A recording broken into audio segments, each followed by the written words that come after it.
Bonsoir, chers amis.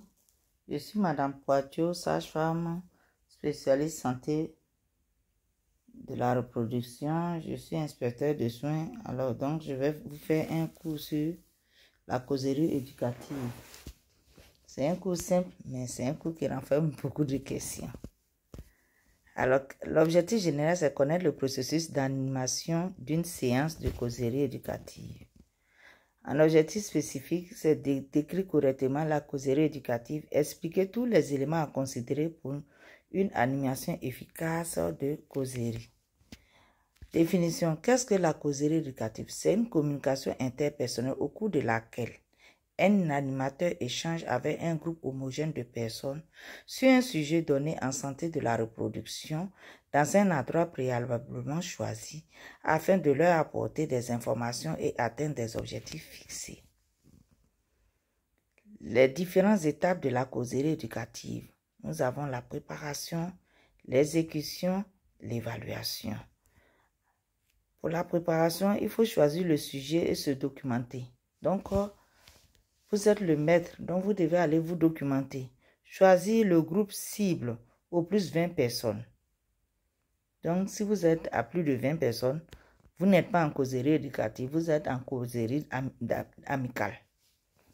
Définir le but et les objectifs du thème. Alors, donc, Magère disait en pédagogie que lorsqu'on ne sait pas où on s'en va, on risque de n'arriver nulle part. Donc, il faut rechercher les objectifs. Pourquoi vous voulez faire cette présentation? Élaborer les messages clés. Voilà.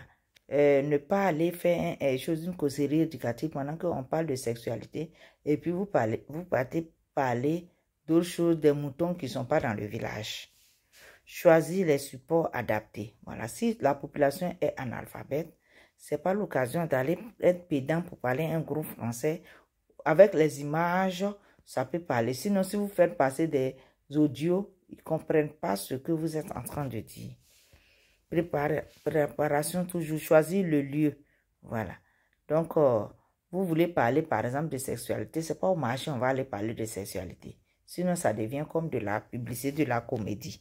Contactez les autorités locales. Vous êtes dans une communauté, vous n'êtes pas maître de la communauté.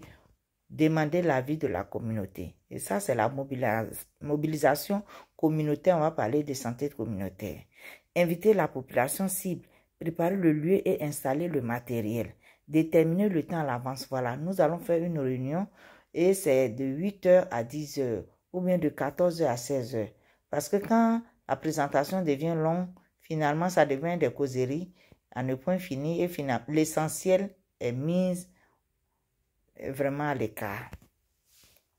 Accueillir et installer les invités, saluer et se présenter, introduire le thème, demander l'avis de l'auditoire sur le thème. Ça, c'est au niveau de l'exécution. Développer le sujet selon le choix de la méthode. Recueillir les expériences de l'auditoire. Vous savez, tout le monde a une petite expérience en matière de sexuelle. Dissiper les rumeurs. Voilà. Moi, je pense que non. Quand la personne a dit une réponse qui n'est pas correcte, vous ne dites pas non, c'est faux. Mais donnez la bonne information. Il y a une manière de dire non, c'est pas très juste et puis donner la bonne information. Quand quelqu'un dit quelque chose aussi qui est bon, renforcez les connaissances. Dites très bien et puis si vous avez à compléter, vous complétez. Soutenez les informations par les supports. Faire la synthèse. Remercier l'auditoire, fixer un autre rendez-vous si possible. Et enfin, il y a l'évaluation. On va poser des questions-réponses, faire des démonstrations et puis des observations. Quels sont les indicateurs? Connaissance des participants sur le sujet, nombre de questions, nombre de participants, nombre de demandes de services. Alors, les éléments d'une bonne causerie.